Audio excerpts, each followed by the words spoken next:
John Light, President and Founder of Sabretooth Recruiting. And today I'm really fortunate to have Marinka and Natale with me. Marinka and I were connected through a mutual connection, so we networked towards each other. But Marinka, thanks so much for joining me today. And I'd love to find out, to get this started, to find out more about your journey and what you're doing, because I know when people talk about AI and we talk about big data and we talk about how to lever it and how to market it and how to the whole holistic ball of data and what we do with it, I know that you get to play with it every day. So take it away and tell us a little bit about how you got there and what you're doing. Thanks, John. I'm actually quite honored to be here.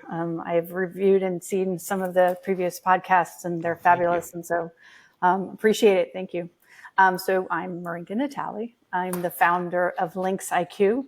It's a data and AI consultancy that essentially helps businesses understand how to leverage their data and AI or technology in order to make better decisions, smarter decisions, and scale faster and in a more flexible and appropriate way. Let's see a little bit about me. Actually, my partner often jokes that if I was going to open a restaurant, I should call it Leftovers, because I have this uncanny. Sorry, that struck me as funny. I think that's awesome. Whatever it goes from here, the name itself for a restaurant is awesome. Isn't it? I might actually just start quit now and start a restaurant. Oh, wait a second. First off, copyright, trademark. There you go. There you go. Thank you. Thank you very much. Out there, yeah. So the reason why, though, is because I can walk into a kitchen that has no food in it, supposedly, and like create something out of nothing and make this wonderful dish, right? And dinner for everybody that's home. And the reason why that's relevant is because I think that it's actually what I also do in business, in that most businesses have all the ingredients, but they just can't see it. Yeah. And so what I do is I go in and I help them find and organize and use their data in such a way that it actually turns it into an asset that they could leverage for innovation, operational efficiency, and financial growth. Okay. So let's be honest about two things here. Number one, being able to walk into a kitchen and almost ex nihilo, I think is how you say it, create something from nothing is pretty amazing. First off, okay, get that out of there and remind me that maybe I need to put you on a FaceTime or something and walk through my kitchen next time there's questions about what are we going to do for dinner, and you can direct our footsteps on that, because that's a great talent. And that's coming from somebody, we often have all 6 kids here for family dinners once a week or so. And holy moly, I mean, what do you do? You know, it just happened to me the other day. It was like, Mom, I'm coming home and I'm bringing over my girlfriend. Like, okay. Hey, should I call Chick-fil-A or just take a peek in the pantry? I don't know. Yeah. But I have to go to this other thing too, because when you cover this space, all the data and interpreting it and understanding, hey, how can we use these ingredients that a business likely already has to drive innovation, the ability to scale and retain flexibility? Because look, every business from startup through whatever, you have to be able to pivot.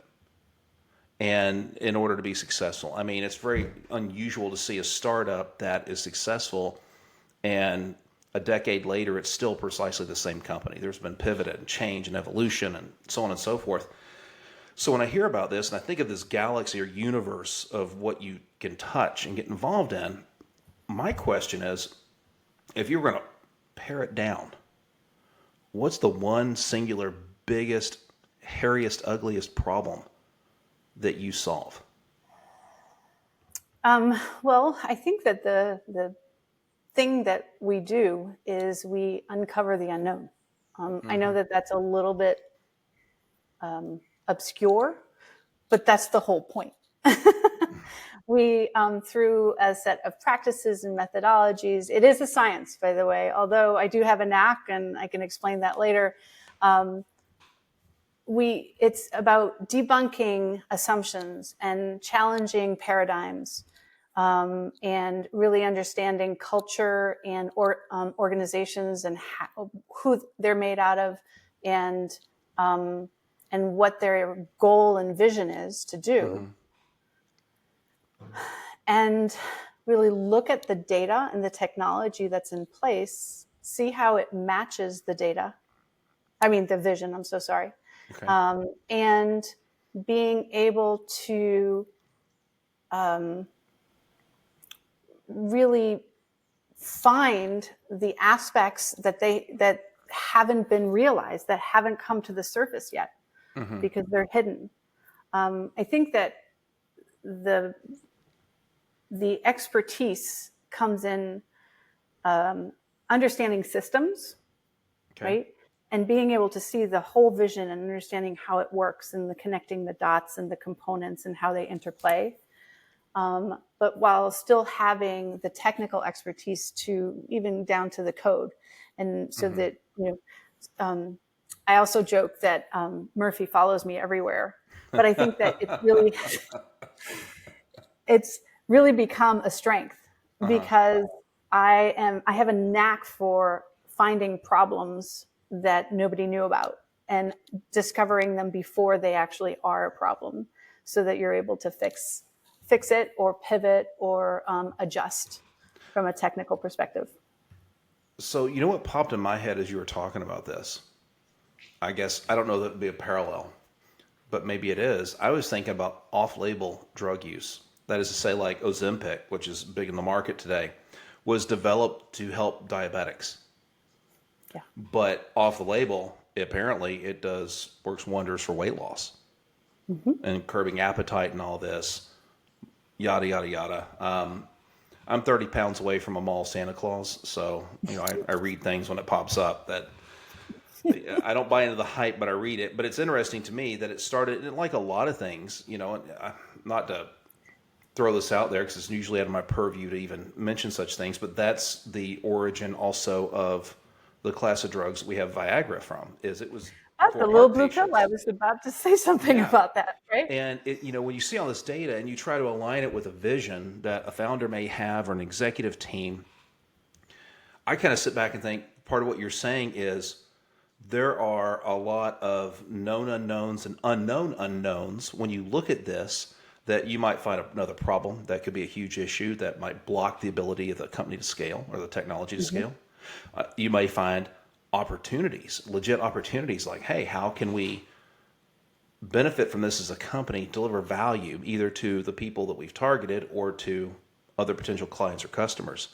And so I find that from a problem-solving standpoint, part of it is bringing order or definition to chaos or to the unknown.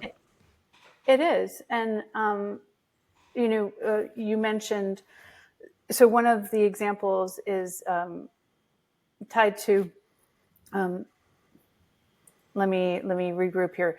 So technology, and especially AI now, has been applied to solve short-term issues, right? Typically, it's a quick fix, right? And what I have experienced, and what I also hear from the experts, there's tons of podcasts and so forth, is that the quick fix is great, but it doesn't, the ones that are making the most out of AI today, to really, that you hear about in the news and so forth, about how AI helped actually create a new audience or create efficiencies in their workflow, et cetera. It's really those that have spent the time to be mindful about how they designed their data infrastructure so that it could flex and pivot according to their needs.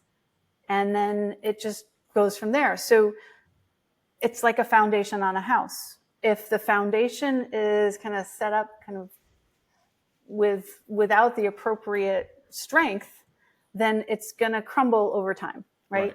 And that's the thing, that sustainability should be the key component, but it's hard to do because you need to do it right now. You need to get those pitches out. You need to get that POC out. You got to get the demo. It's really Everybody's hard. looking for the hit. and the sugar high, right? And and and the and the fact is, the gold rush is exactly where you say it is, and that is it's in specific applications where we can take existing expertise and apply it more universally with greater accuracy, speed, and efficiency. A lot of people don't realize, you look at AI, the architecture, your data, and how you move it through your tech is hypercritical because AI is not very useful at a low data point. Mhm. It needs to ingest a lot. And, we tend to sit back and look at it as, well, it's a computer, garbage in, garbage out. That's true, but it's massive amounts of garbage in, garbage out. It just makes more noise, It's just right? it's so much. It's fantastic for crunching numbers. I mean, awesome. But we forget, when you look at a little baby when they're born, you don't realize how many gigs or terabytes of information that little, babies are like little loaves of bread wrapped in a wool tortilla or cotton tortilla sitting in a bassinet or whatever that they holler and you feed them and they coo and maybe they make eye contact and you're like, ooh, and all this other stuff. But they're taking in incredible amounts of data that 10 or 20 years down the road, they'll never be cognizant of on a conscious level. Right. But look how it shapes personality and shapes decision making and shapes preferences and biases and so on and so forth. And AI, it's consuming vast quantities of data, but it's nowhere near what the human brain takes in. And so I think people gloss over the fact that AI is still quite nascent. It's so early. And it takes a lot of flex and scalability in that how you architect it to make it useful for the end user.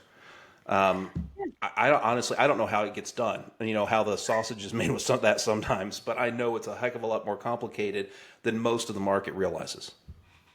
Yes, and I just listened to a podcast or a webinar about how you actually, to get to know you with almost 80% accuracy, we only need 60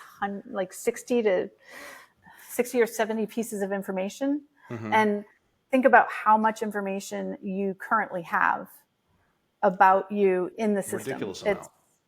So of course it could predict what you want. To But a for degree, more, but yeah, yeah, absolutely. But you still gotta. There's all the nuance that got you to that point, and that's what I'm talking about. The foundation that gets you there, and when you skip that foundation of learning and iteration and development and evolution, you end up with something that has a weaker foundation, I think, personally. It's kind of like building manufacturing, grabbing advanced technology, like how do you build a car, but not understanding all the technologies that allowed you to get there, like vulcanization of rubber, or the internal combustion engine, shock absorbers, very important, intermittent windshield wipers.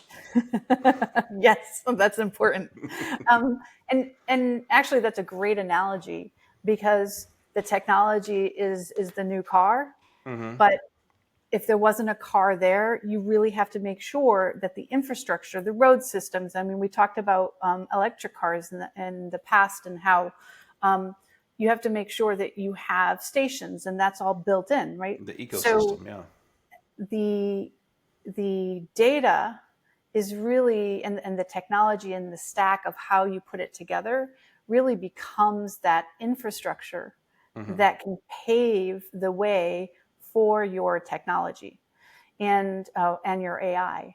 And so if you build your AI before you actually put a significant amount of thought into that data, then you're going to have an electric car that can go as long as it can on one and then be in the middle of the nowhere without having Mm-hmm. another electric station to power up, right? And so, which I think I know a couple of people who have done that. The CEO of Ford ran into that trying to drive one of those lightning trucks and ran out of juice. And it's like, well, your Yeah. lightning ain't lightening up, buddy. Let And me ask you this question because I think it's important. Everybody has practice areas or focus areas. And tell me especially a little bit about who are the people you work with the most when it comes to solving problems. I mean, if someone has a challenge with this, who's that person going to be? Because we're not talking here, I don't think, about a person sitting on the sideline who's an end user. You're really talking about people who are leading a business or a startup, or maybe somebody from the Series A or B time frame in the company. But we've talked about the biggest problem you solve, but who are the people you solve those problems for typically? So I typically work with the executive leadership because you have the CEO and the head of operations and either the head of technology or head of product, right? And that trio really helps to solidify the vision of where they want to go. Yeah. Where they want to play in the market, how they want to do it, what are their requirements from an operations perspective, right? And what the product is and what issue it's trying to solve. And so when you're able to then take the next step is to take that vision and take a look at what exists today and in the company and figure out how do you leverage the data that exists today and then create the building blocks without over complicating or over engineering, right? To get to the vision as quickly as possible. Knowing that you're going to have to, and you mentioned that startups usually shift both their product as well as kind of their vision or their ideas. Well, it's actually a statistic of 7 times. The average startup will change their product or their solution 7 times before actually going, and being able to scale and grow. Man, that's a huge factor right there. And what is it? What we say, for carpenters, measure twice, cut once. It's hard to do that if you shift 7 times, right? If you have to pivot over and over. But there are ways of putting together the data and putting together that system that are pretty standard across, businesses and industries that allow you to have to do less rework as you shift and pivot. Interesting. Well, let me ask you this, Marinka, because I know we're going to wrap up. We're hitting the parameters here. But if somebody wants to reach out and connect with you, I know for one, you and I are connected to LinkedIn. So if anyone's listening connected to me, you can find her, no problema. But what's probably the best way to find you and connect with you directly? Well, you can definitely connect with me on LinkedIn. So feel free. I'm sure I'll be tagged and so forth. Oh, yeah. And then you can feel free to reach out through our website. It's LYNX.IQ, so it's www.LYNX, like the cat, and IQ.com. So, let's have a chat. Let's start the discussion and let's see how we can help solve your problems. But mostly, can I just say that the thing that I have the most fun with is like opening the eyes of what technology can do for the people that I work with, because they don't realize that if you can imagine it, technology and data can actually do it. We're at that point. It's so exciting. And so it's scary too. It's scary. And I think we could probably go down a rabbit hole. We don't have time for it today, but maybe this is something I've been thinking about putting a roundtable together to talk about from a labor market, job market perspective. People are worried, well, AI is going to come in and pull the rug out from everybody. Well, it's also going to create a lot of opportunity. And I don't think people need to be as panicked about it today as maybe they should be in 5 or 10 years, perhaps. But there's going to be a time of transition and evolution in the marketplace. But I think we could definitely go down a rabbit hole. I'm already starting down it. I need to tap the brakes because we got to wrap this up. But Marinka, thanks so much for joining me today on the C-Suite Edge podcast. And, let's keep the conversation going. We might have to come back and record on some really detailed stuff. I'm afraid, though, that would probably be a long form, more like Joe Rogan, but without the nice studio. Well, I would love that. Thank you for inviting me. Awesome. We'll talk soon. Thank you.